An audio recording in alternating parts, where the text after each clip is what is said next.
Quitte à être dans un canapé, autant se vautrer un peu. C'est la quatrième fois que j'essaye de refaire cette vidéo et en fait, je vais vous parler d'un livre qui m'a touchée.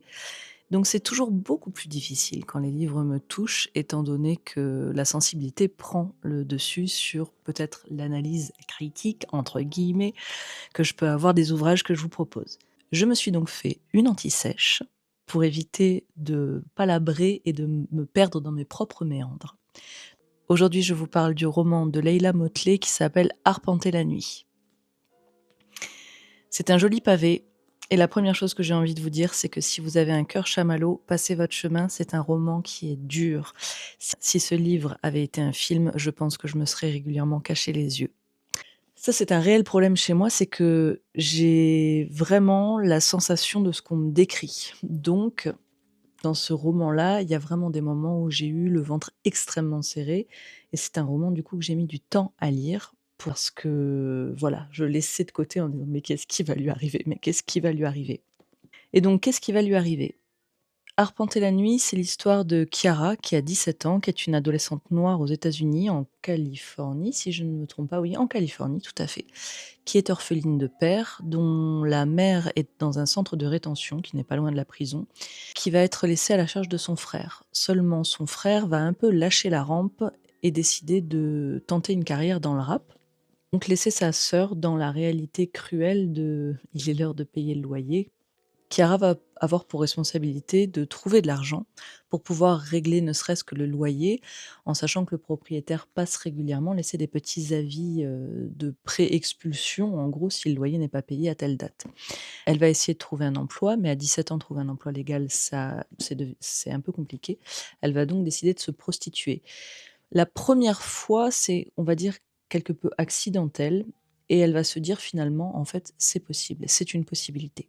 Peu de temps après, elle va faire une mauvaise rencontre et cette mauvaise rencontre va être interrompue par l'arrivée de la police. Donc on pourrait penser que l'arrivée de la police marque une évasion, une possibilité de s'en sortir et pas du tout. Et ce qui est assez intéressant, c'est que dans cette écriture, à beaucoup d'endroits, elle soulève des couvercles avec cette vision de cette jeune femme racisée dans une société très contemporaine, face à la réalité de ce que c'est d'être justement une adolescente, une femme racisée dans la société américaine de notre époque.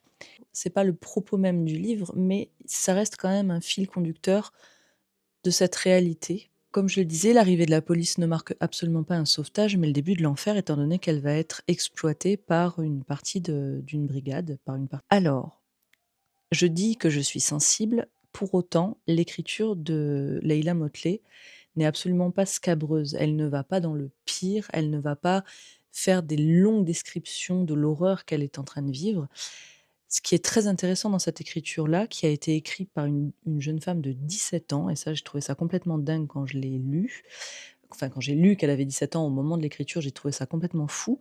Elle affiche une clairvoyance et une maturité assez dingue, tout en gardant la légèreté et je vais dire la résilience finalement d'une jeune femme de 17 ans.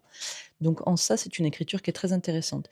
À la fin du roman, Leila Motley explique qu'en fait, elle s'est basée sur un fait divers réel qui parlait justement d'un scandale dans la police qui aurait utilisé, une jeune femme. Il faudrait que je relise exactement pour je ne vous donne pas plus de détails. En tout cas, ça constitue la trame principale de ce roman. Comme je vous le disais, l'écriture n'est pas scabreuse, elle n'est pas on n'est pas dans l'horreur, on est dans la sensation et en fait, c'est là où c'est très intéressant. Je trouve que ce roman, le contexte de ce roman, c'est son corps, c'est ses sensations et le contexte proche, ce qui l'entoure. Elle va quand même trouver des alliés, elle n'est pas complètement seule, elle est très esseulée, mais elle n'est pas complètement seule.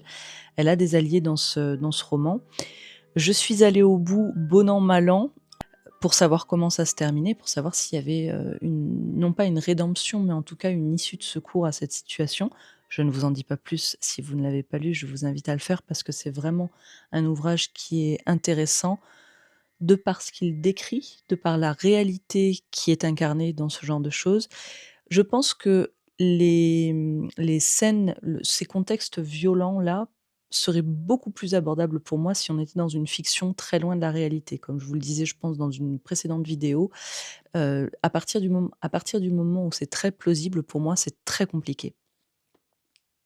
Pour résumer, on est face à une écriture très sensible, où il y a aussi tout l'espoir d'une jeune femme de 17 ans et le contexte de ce roman, c'est vraiment le corps de cette jeune Chiara de 17 ans, de c'est vraiment décrire les sensations, ce qui se passe au plus profond d'elle. On va, au fil du roman, découvrir un peu l'histoire familiale et pourquoi elle en est arrivée là. Mais c'est vraiment son corps, c'est vraiment cette sensation qui compte et je peux vous dire son ventre se serre et que par là même, notre ventre se serre à la lecture. Voilà, je pense que c'est en ça que l'écriture aussi est très intéressante, c'est que les sensations sont détaillées et partagées. Je crois que ce que j'ai le plus attendu dans ce roman, c'est l'explosion. C'est le moment où la colère et l'injustice explosent. Voilà. Si vous l'avez lu, dites-moi ce que vous en avez pensé. Je suis très curieuse d'avoir votre retour sur cet ouvrage-là. Si vous n'avez pas lu et que vous décidez de le faire, tenez-moi au courant, parce que ça, c'est toujours un plaisir. Je sais qu'il y en a certaines d'entre vous qui achètent les livres ou qui vont les louer et qui les lisent après. Donc ça, c'est un réel plaisir pour moi, mais venez m'en parler, bon sang de bonsoir. Je vais suivre cette autrice-là qui a une écriture qui est vraiment à fleur de peau, voir ce qu'elle va produire, si elle produit autre chose, je serais curieuse de lire. Ça s'appelle Arpenter la nuit, ça a été écrit par Leila Motley, c'est une jeune femme de 17 ans qui a écrit ce roman, je vous invite vivement à aller goûter sa plume. On est dans une écriture, je pense, où on reconnaît l'écriture finalement américaine, qui est différente de l'écriture française et de toutes les autres écritures, et ça c'est aussi très intéressant. Donc n'hésitez pas. Voilà, c'est fait, j'ai réussi. On se retrouve très bientôt. D'ici là, prenez soin de vous et lisez beaucoup.